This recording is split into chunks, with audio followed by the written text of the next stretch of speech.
Muito boa noite a todos.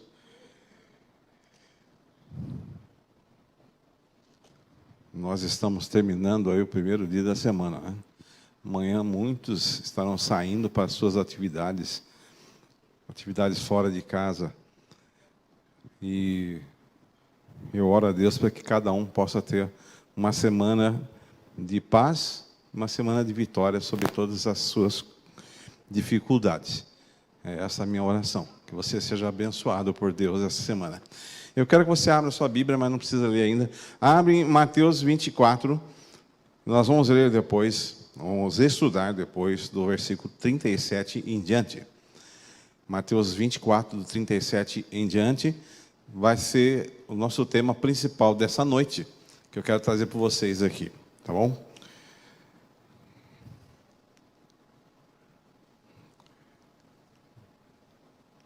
Aqui. O tema da noite é Ninguém Será Deixado para Trás. É um estudo que nós temos sobre esse tema. E eu me empolguei muito quando fui estudar um pouquinho esse tema. Depois que saiu esse filme aí, que é Até o Último Homem, que saiu em 2017. Esse filme foi feito por Mel Gibson. E Mel Gibson estava meio na geladeira lá em Hollywood. E aí acabou trazendo essa história de Desmond Doss. E depois, mais tarde, eu fui saber a história do filme e fiquei sabendo que o Desmond era adventista. E aí isso foi muito explorado pela mídia, né? Ele ser adventista. E foi o primeiro homem americano, na guerra, que pediu ali que fosse dado a ele algo que estava na Constituição americana, que era o direito dele não pegar em armas. Mas ele, da mesma forma, ele queria servir a pátria. Ele não queria pegar em armas. E aí desenrolou-se uma trama todinha. E eu acredito muito piamente que Deus agiu na vida desse homem, mesmo em meio à guerra. E ele passou por esse período de guerra e ele deu um testemunho que veio ecoar muitos anos depois, né? Veio ecoar aqui no nosso tempo. Esse filme foi lançado, mas recebeu 6 Oscars em 2017. E aí eu fui estudar um pouquinho sobre esse filme, ver o que era verídico e não na história que foi contada. E naquela história que foi contada, inclusive, algumas revistas americanas e no Brasil, aqui no Brasil a revista Veja, colocou que a história real dele era muito mais impactante até do que o filme, porque tinha muitos detalhes. Um detalhe importante que e eles foram colocando a taxa de verdade em algumas coisas que foi apresentado no filme. Eu vou tentar ficar aqui no centro, tá bom? E foram colocando uma taxa do que é verdade. Por exemplo, ele nasceu em família pobre, o pai era uma pessoa muito rígida, e ele foi ensinado pela mãe, e era uma família adventista, e isso era uma verdade. Outra coisa, quando ele acabou indo para a guerra, ou se alistando, os amigos, os companheiros de caserna, companheiros de quartel, fizeram muito bullying com ele, o pessoal atirava sapato nele, bagunçava, porque ele havia colocado na mente que ele, olha, eu vou para a guerra, vou servir a minha pátria, vou estar aqui defendendo, mas eu não vou pegar em arma, não vou matar ninguém. Existe uma parte em que, na entrevista que ele deu, ele fala que ele não queria pegar em arma, que não desejava, porque havia acontecido um fato na sua família, em que o pai dele havia pego uma arma. No filme, eles colocam que o pai pegou uma arma para atirar na mãe, mas não foi. O pai pegou uma arma para atirar em outra pessoa, da família também, e a mãe interviu ali e fez com que o pai não atirasse. O pai é apresentado como um ex-combatente com problemas mentais ali, dos traumas da guerra, mas na verdade o pai era um alcoólatra, vou mostrar já. Essa parte do filme está com 50% de veracidade, porque na verdade é o seguinte, o artista, ou essa figura colocada no filme, que era o pior algoz dele ali no filme, era fictício, não existiu. Na verdade, ele era oprimido por quase todo mundo da tropa, tá? A questão do pai ser ou não, o pai não era um militar, o pai foi um alcoólatra. Mas ele tinha alguns problemas com o pai. Isso era verdade, ele tinha problema com o pai era um alcoólatra, batia na mãe, então ele tinha esse problema com o pai. Conheceu a esposa dele quando tinha sido levado para o hospital. Bom, na verdade, também tem uma taxa de veracidade nisso, porque ele conheceu a esposa dele quando ele foi no hospital realmente, e ele pediu uma licença para depois se casar com ela, não conseguiu essa licença, casou muito mais tarde, mas ele casou antes de ir para a guerra com a esposa.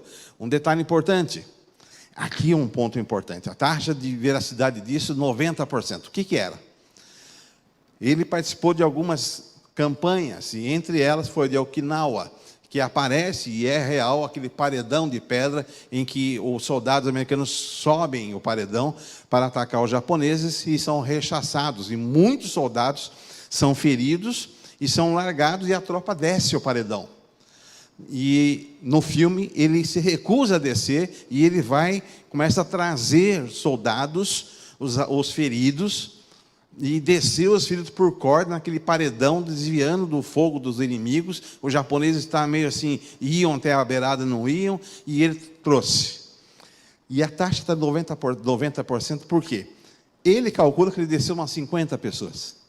Ele calcula. Já o batalhão e os amigos falaram assim, não, foi mais de 100 pessoas que ele desceu. E então fizeram meio termo, umas 70 e poucas pessoas que ele acabou ajudando ali, salvando essas pessoas. Tem o caso até de uma pessoa que, na hora que a tropa estava se retirando, esse soldado havia perdido as pernas, e os padioleiros lá falaram assim, não, deixa esse que vão pegar os outros que tem mais probabilidade. E ele falou assim, não vou deixar ninguém para trás. E ele vai lá, pega esse camarada, que estava com as pernas arrebentadas, e consegue descer o cara, e o cara consegue salvar-se. Então tem muita coisa de veracidade nisso aí. Ele também é verídico o momento em que ele joga uma granada, e ele chuta a granada explode e ele sai ferido. Também é verdade nisso aí. E também é verdade que quando a tropa voltou e tinha que subir o paredão de novo, todo mundo ficou aguardando ele fazer a oração dele, e era sábado, ele fazia a oração dele, e o pessoal falou assim, nós não vamos subir sem o DOS. Nós não vamos subir sem o DOS. E aí, é verdade, na parte do filme, em que está a tropa parada, o pessoal parado, e alguém pergunta assim, vamos subir? Ele falou, não, ele está orando ainda. E ele acaba de fazer a oração, e eles sobem. O DOS foi condecorado pelo presidente da época, ganhou uma medalha, e depois, muito mais tarde, também ganhou uma outra medalha de reconhecimento do seu trabalho, porque isso foi amplamente documentado. E um detalhe interessante que eu quero que você fixe aqui, e é para isso que estou contando a história dele. Até o último homem está dizendo o seguinte, não deixe ninguém para trás. Ninguém vai ser deixado para trás. Esse é um ponto. Ninguém vai ser deixado para trás. Quando eu estava fazendo essa série, Armagedon, lá para a TV, eu levei o material. Aliás, ontem eu tive o prazer de ver o pastor Alberto Tinha aqui na igreja. Foi ele que assinou todo o material, teologicamente falando, para que a gente possa apresentar lá na TV, da série Armagedon. E quando eu apresentei várias teorias para o fim do mundo, eu peguei as teorias, daí o mundo vai terminar para a queda de um cometa, vai terminar com uma revolta, uma guerra nuclear, vai terminar. Eu botei várias. E o pastor Tim chegou em mim e falou assim, tá, você mostrou um monte de coisas aqui interessante, mas uma coisa você não colocou, e eu quero que você coloque. Há uma teoria sobre o final do mundo que eu acho que você tem que colocar dentro desse programa que você está fazendo. A série Armagedon foi para a TV em 2000, nós fizemos em 2007, foi para o ar em 2012, e eram 6 capítulos. E no primeiro capítulo chamava-se Teorias. Apresentava as teorias que existem no mundo para o final dos tempos. E aí ele falou assim, existe uma teoria que essa é dentro do cristianismo, que você tem que estudar esse material, e eu quero ver você trazer para mim o ponto, porque eu quero que você apresente. E essa teoria é justamente Left Behind, que virou filme e tudo mais, estão aí. Passou uns trechinhos do filme, que é a teoria de que Cristo virá e levará alguns e outros serão deixados para trás. Então eu quero que você fixe agora do exemplo que eu trouxe, do deixado para trás, do desmundidoso, que não deixou ninguém para trás. E eu quero que você pense e estude comigo aqui essa questão de Cristo vai levar alguns e vai deixar outros? Como será isso? Então esse é o tema de hoje. Essa teoria, que eu digo teoria, porque tudo é teoria, teologia, é uma teologia.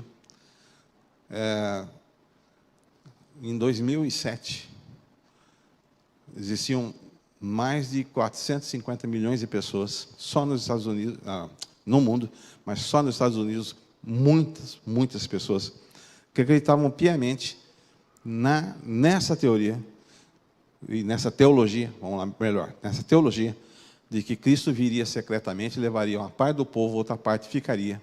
E essa outra parte que ficaria para um período mais tarde. Ela teria um período em que ela estaria se purificando, porque ela não estava ainda justa para poder subir com a primeira leva. E que Cristo viria secretamente. Essa teoria, essa teologia, ela foi amplamente estudada, e eu estudei muito, e o livro que o pastor Alberto Tim me passou, falou, eu quero que você leia esse livro. E eu li o livro. E eu já havia estudado sobre essa questão, porque eu já disse aqui na igreja e volto a repetir. Eu entrei na igreja em 1980. Em 84, a minha intenção era sair da igreja. Porque eu entrei, e foi no rodão, né? Eu entrei e conheci um mundo novo. Conheci um mundo novo que eu não conhecia. Vim da ascendência da igreja católica e conheci um mundo bíblico que eu não conhecia. E me apaixonei pelo mundo bíblico. Mas tinha seus compromissos. E eu tinha alguns pontos comigo, não de teologia, mas alguns pontos comigo que eu não aceitava. Então eu comecei a estudar para poder dizer tchau. E eu completei 43 anos de igreja. E sou convicto naquilo que eu prego, e sou convicto naquilo que eu sei que é a minha igreja, o papel dela. E eu já tinha estudado sobre várias teorias de várias igrejas, várias teologias de várias igrejas, para ter o conhecimento, porque eu sempre busquei conhecimento. E eu estudei esse livro, e esse livro me despertou para algumas coisas interessantes. Nessa teologia de que Cristo virá secretamente, e que vai levar uma parte do povo, outra parte será deixada, essa teologia ela está baseada em três passagens bíblicas, sendo que a principal é essa que você abriu, que eu pedi para você abrir, e que eu quero que você leia comigo, porque a base não é contestar.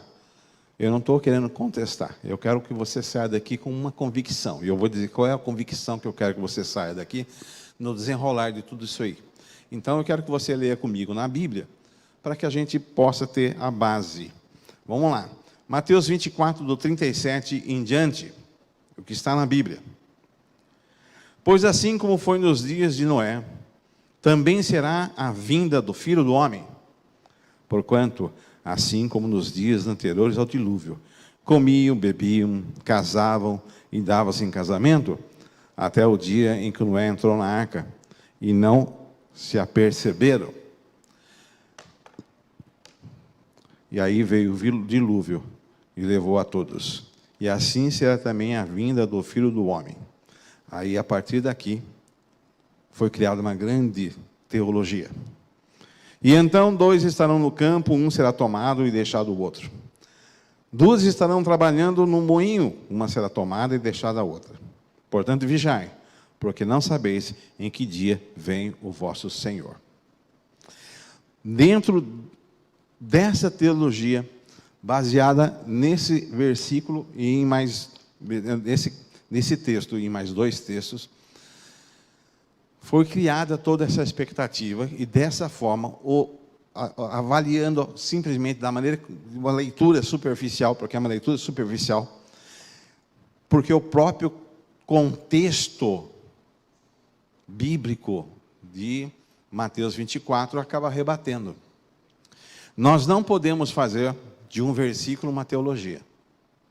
Aliás, Deus não nos orienta a isso, e nem é prudente, que nós não conseguimos fazer isso. O método de interpretação bíblico é um método de interpretação que nos faz ler o que tem antes e o que tem depois. Para quem foi escrito, qual o seu contexto? Texto e contexto. Então, se nós começarmos a ler o que está em Mateus 24, falando sobre essa questão do arrebatamento secreto, ou seja, da vinda de Jesus Cristo, que leva alguns e deixa os outros, e outros deixados para trás, vão ter um período para se purificar, e eu não vou entrar a fundo na questão teológica de cada passagem bíblica, porque eu quero que você saia daqui com a sua mente fixada numa parte, que lá no final eu vou falar qualquer, certo? Mas dentro dessa questão, dessa teologia, nós temos algumas coisas que acabam não batendo. Uma delas é o seguinte: se nós observarmos bem, nós vamos ver que Jesus está descrevendo uma condição humana, mas de maneira alguma ele está criando uma teologia, de maneira alguma nessa passagem que nós lemos, nesses versículos que nós lemos, e principalmente na parte, um será levado, outro será deixado, Jesus dá suporte ou fundamentação para um arrebatamento secreto. Mas, como eu disse, eu não vou ficar rebatendo o arrebatamento secreto.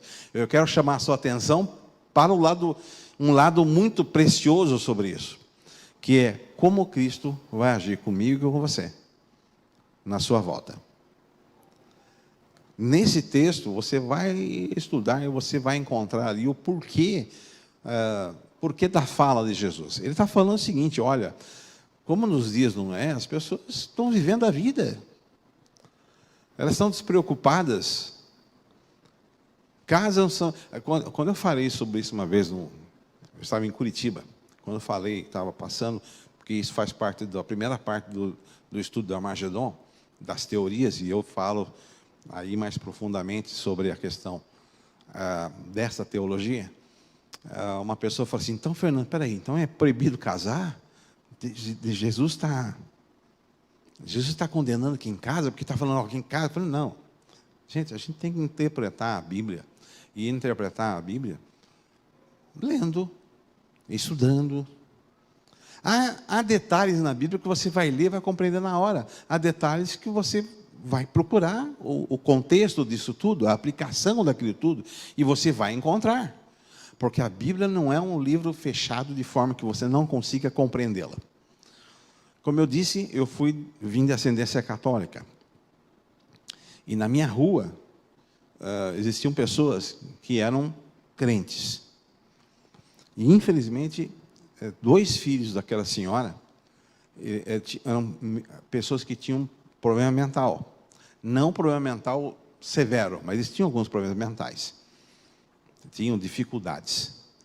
E aí se dizia: eles estão assim porque eles leram a Bíblia. É o que se dizia. Eles estão assim porque eles leram a Bíblia. Quando eu fui estudar o Apocalipse, e nós fomos apresentar o Apocalipse, fomos apresentar não, porque quem falou mais foi o pastor Edilson. Lá, muitos anos atrás, o pastor Edilson, nós tivemos um programa de rádio, e ele foi fazer a série do Apocalipse. Aí eu descobri o nome, inclusive, do Apocalipse, algumas coisinhas lá. E Apocalipse, para mim, que veio de uma ascendência que não era crente, eu me lembro do Apocalipse Marlon Brando. Nenhum de vocês vai lembrar disso aqui, porque não é a idade de vocês ainda. Mas Marlon Brando, série Apocalipse, que era o nome do filme, que era Apocalipse mostrando a guerra do Vietnã. E para mim, Apocalipse era algo terrível. Não era a revelação de Cristo. Era algo terrível, final do mundo. Depois migrou para Armagedon. Armagedon passou a ser o final do mundo. Mas 3 pontos nós temos que observar nessa questão quando nós falamos, ou quando você fala sobre a questão do arrebatamento. Porque milhões e milhões de irmãos nossos, pessoas queridas e que Deus tem um zelo tremendo. Milhões de pessoas creem que elas vão ter uma segunda chance. Elas vão ter o seguinte: ó, se eu não for embora na primeira leva, eu vou ficar aqui para me dar uma melhorada. É esse o tema, inclusive, do filme. Houve 2 séries de filmes. A primeira série do filme, do Left Behind, que saiu na década de 80, que foi muito explorado sobre isso, e a base era, se você não foi na primeira turma, você vai na segunda turma, então prepare-se. E depois, uma outra série que saiu em 2014, se não me engano, com o Nicolas Cage, que foi uma repaginada do filme, mas com o mesmo sentido. Por quê? Porque essa teologia, ela é forte no mundo. Ela é forte no mundo.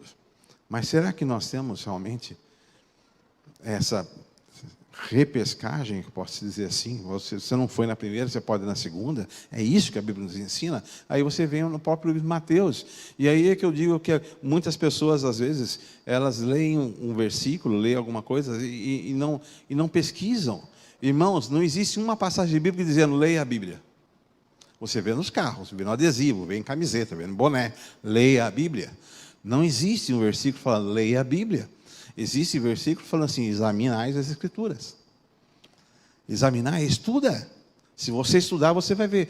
Essa passagem que é base para essa crença que Jesus vem secretamente, ela se destrói nos próprios versículos anteriores. Por exemplo, se você ler aqui, está com a Bíblia aberta, Mateus 24, 23, diz o seguinte: se, pois, alguém vos disser, eis aqui o Cristo, ou ele aí, não acrediteis, porque hão de surgir falsos cristos e falsos profetas, e farão grandes sinais e prodígios, de modo que, se possível for, enganariam até os escolhidos. Eis que de antemão vos tenho dito, portanto, se vos disserem, eis que ele está no deserto, não saiais, ou eis que ele está no interior da casa, não acrediteis. Só nessa passagem, que está anterior à passagem, que é base de uma crença, de que Cristo vem secretamente. Eu estou falando da crença que Cristo vem secretamente. Aqui Cristo também já está falando, não acrediteis, não acredita. Porque se falar que Cristo está aqui, não acredita. O mundo tem muitas teorias.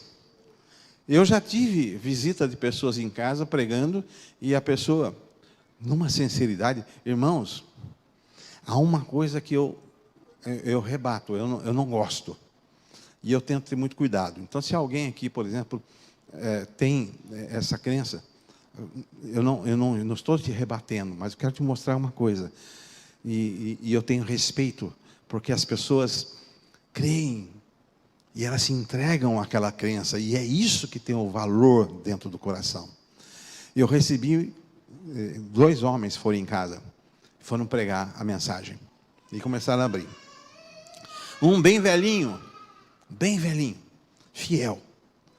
E ele falou para mim assim: você sabe que Cristo já veio? Eu falei: já veio? Sim, veio em 1914. Eu falei: poxa, isso eu não sabia.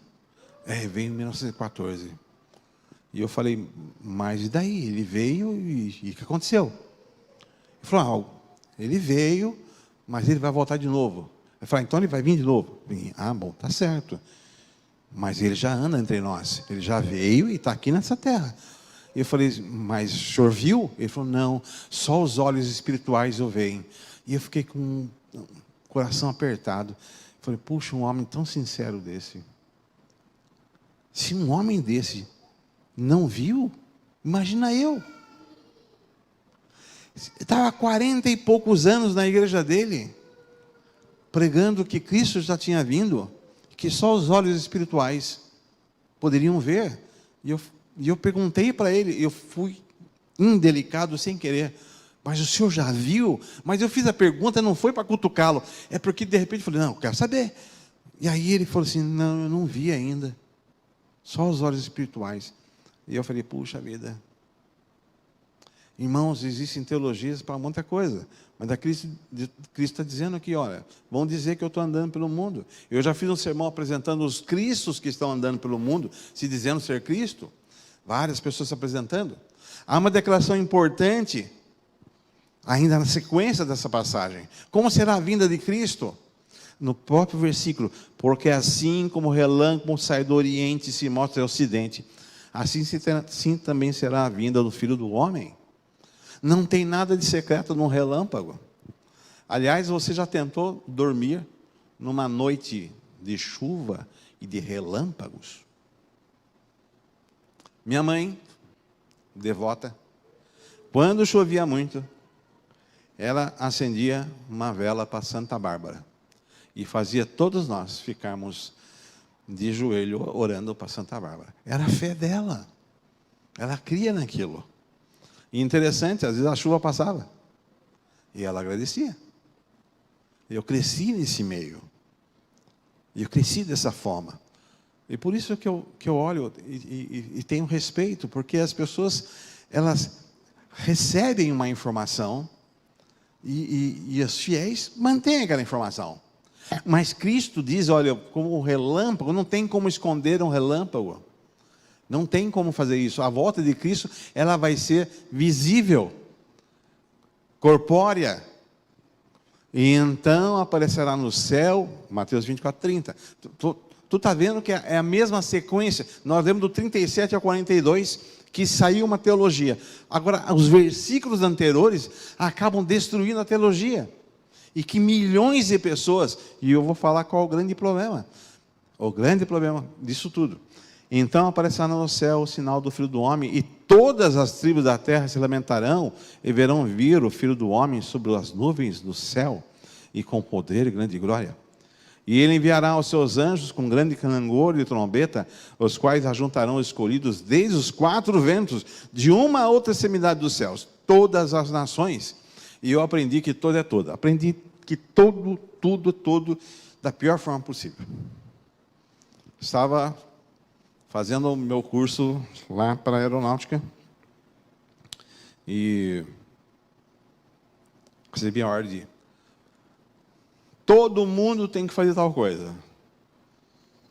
Só que eu achava que não era para mim, porque eu não era daquela turma e eu não fiz.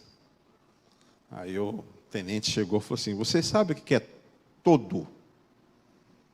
Eu falei: todo? É tudo. Aí ele falou assim: então, seu idiota, o que você está fazendo parado aqui? É para todo mundo, é para aquele ponto lá. E eu falei: mas não é para ele. Ele falou: é todo, é tudo. E eu fui desclassificado, porque eu não compreendi que tudo é tudo. Todo é toda. Aqui está dizendo todas as tribos da terra. Então são todas. Fernando, como vai ser isso? Uma vez perguntaram: Fernando, como é que vai ser a volta de Cristo, que todo mundo vai ver, se a terra é redonda? Eu falei: meu amigo, essa resposta você pode perguntar para Deus pessoalmente. Porque quando Jesus voltar, todo mundo vai ver. Não tem jeito. Até os que transpassaram. Então, ele tem poder para fazer isso. Eu não tenho poder para te dar uma resposta diferente disso. Porque o Senhor descerá do céu com alarido, com voz de arcanjo. Não tem segredo. Não tem como ser segredo. Mas vou te explicar por que milhões de pessoas continuam acreditando que Cristo veio ou que Cristo virá secretamente. E com a trombeta de Deus, e os que morrerem em Cristo ressuscitarão primeiro. Depois nós, os que ficarmos vivos, seremos arrebatados juntamente com eles nas nuvens, a encontrar o Senhor nos ares, e assim estaremos sempre com o Senhor. Eu digo amém, porque é uma promessa. É amém. Nós vamos estar sempre com o Senhor. Agora, naquela passagem bíblica que se criou todinho uma teologia de um Cristo que vem secretamente, leva só alguns, ali nos dá uma colocação que é muito importante. Pois como foi dito nos dias de Noé, assim será também a vinda do Filho do Homem. Até, aí cortei um pouquinho, porque tem todo detalhe, até o dia em que Noé entrou na arca e não perceberam, até que veio o dilúvio e levou a todos.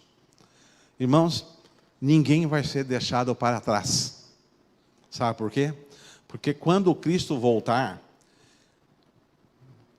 haverá só 2 classes. Os que serão levados para encontrar o Senhor nos ares, lemos aqui em Tessalonicenses.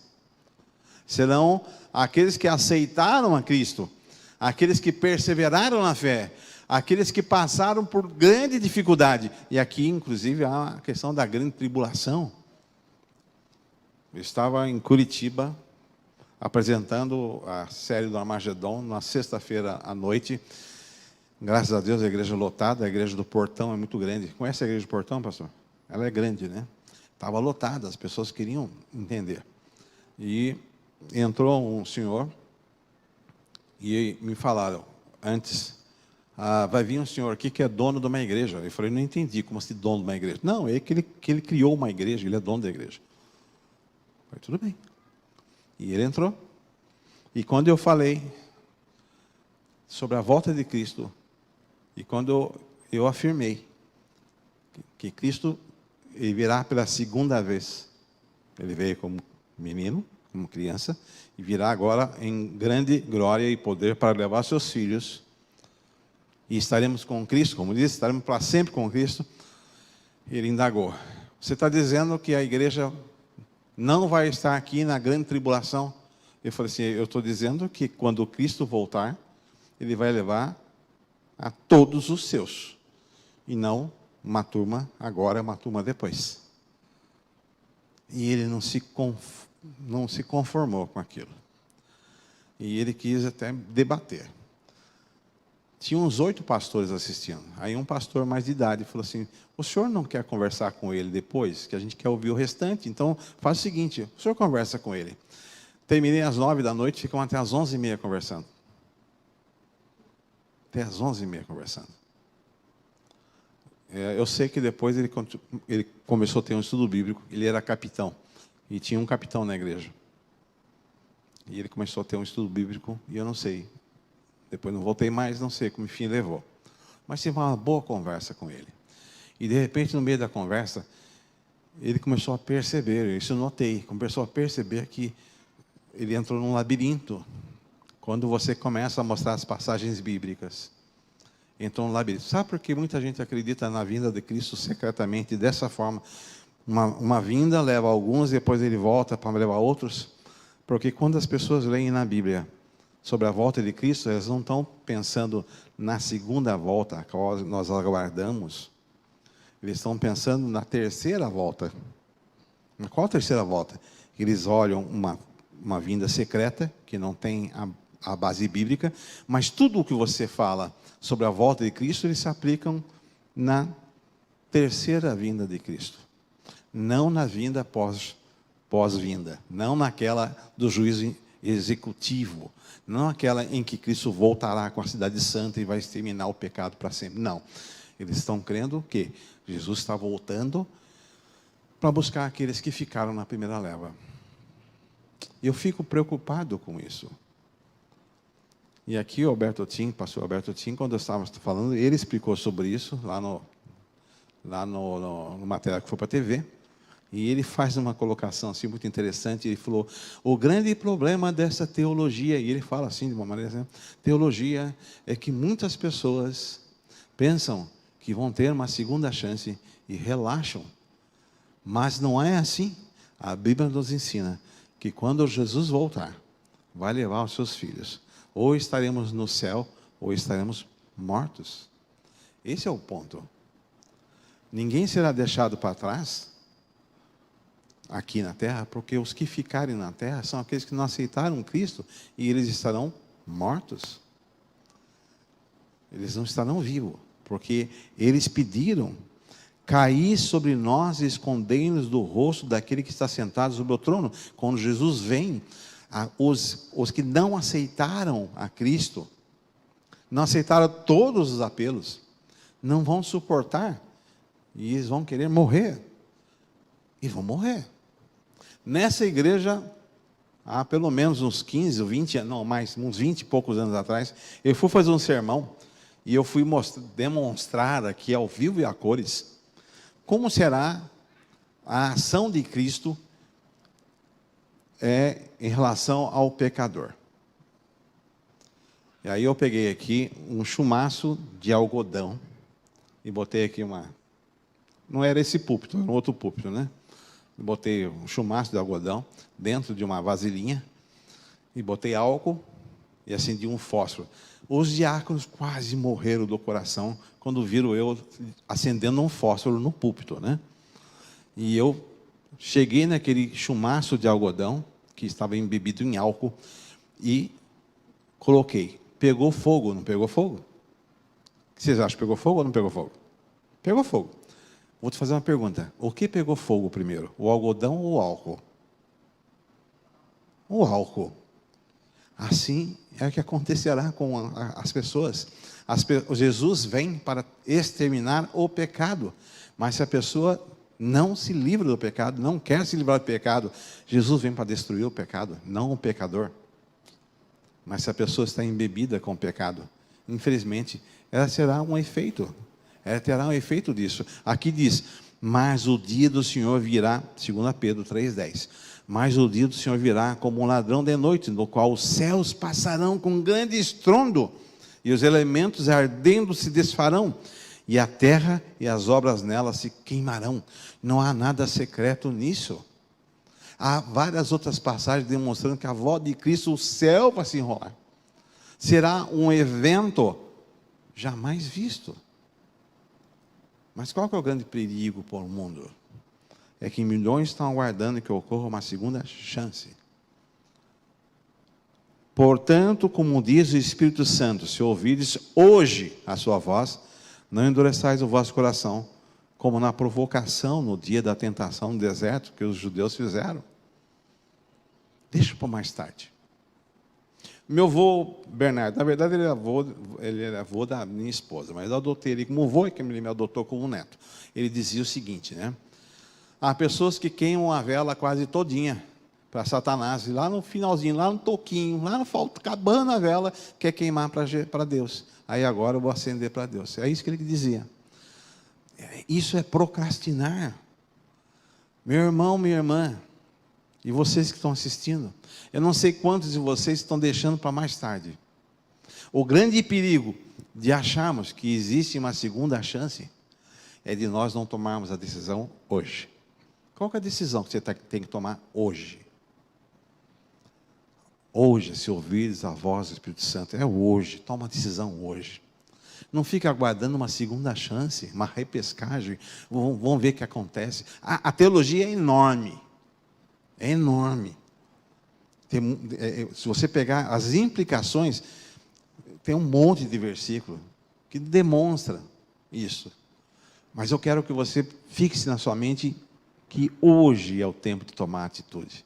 E que ninguém vai ser deixado para trás. E que, infelizmente, aqueles que ficarão aqui na terra, quando Jesus voltar, não estarão vivos.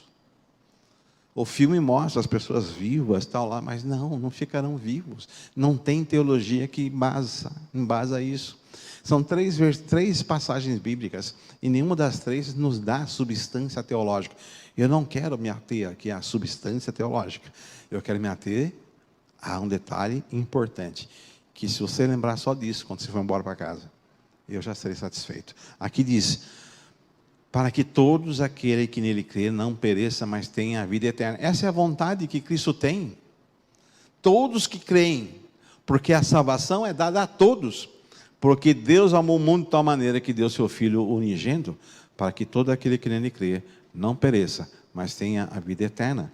Porque Deus enviou o seu Filho ao mundo, não para que eu condenasse o mundo, mas que o mundo fosse salvo por Ele. Ponto principal.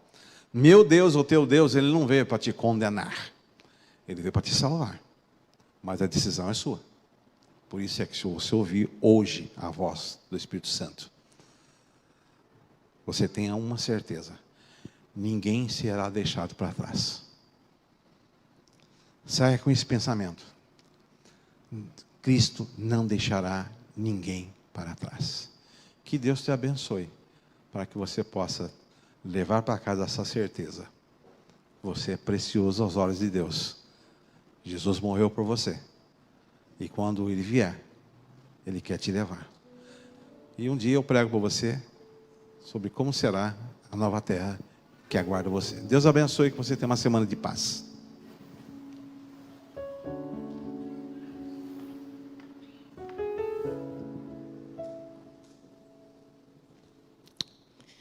Vamos nos colocar em pé e vamos cantar sobre esse lar maravilhoso, 492, Lar Feliz. para que realmente fique mais latente o nosso desejo de estar com o nosso Deus. E a cada dia nós renovamos a nossa fé e a nossa fidelidade ao nosso Salvador. Louve. Eu avisto uma terra feliz, onde irei para sempre morar. Há mansões nesse lindo país que Jesus foi no céu preparar. Vou morar nesse lar perenal e feliz. Vou morar nesse lar perenal e feliz. Cantarei nesse lindo país belos hinos ao meu Salvador, pois ali viverei bem feliz, sem temor, sem tristeza nem dor. Vou cantar nesse lar perenal e feliz. Vou cantar nesse lar perenal e feliz. Deixarei este mundo afinal para ir a Jesus adorar, nesse lar muito feliz e eternal. Com Jesus para sempre hei de estar,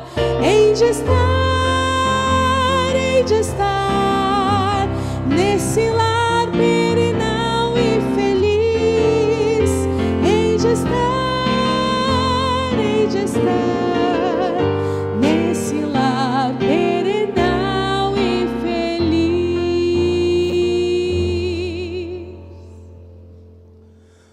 Bondoso Deus e Pai que estás nos céus, nós desejamos isso, estar nesse lar, mas não queremos ir sozinhos. Nós desejamos que todos aqueles que nós amamos possam alcançar a salvação. Assim como o Senhor enviou o seu Filho para que isso fosse possível, nós desejamos que possamos ser também condutores da boa mensagem, condutores dessa mensagem de esperança. Vamos habitar num lar onde não haverá nem dor, nem planto, não haverá os problemas, ó Pai, que sentimos hoje aqui. Dá-nos a graça também de uma semana que possamos ser luz para as outras pessoas e sermos vitoriosos nas batalhas que vamos enfrentar. Dá-nos a Tua graça e alcança a todos aqueles que nós amamos com a Tua graça bendita. Te peço por Jesus. Amém.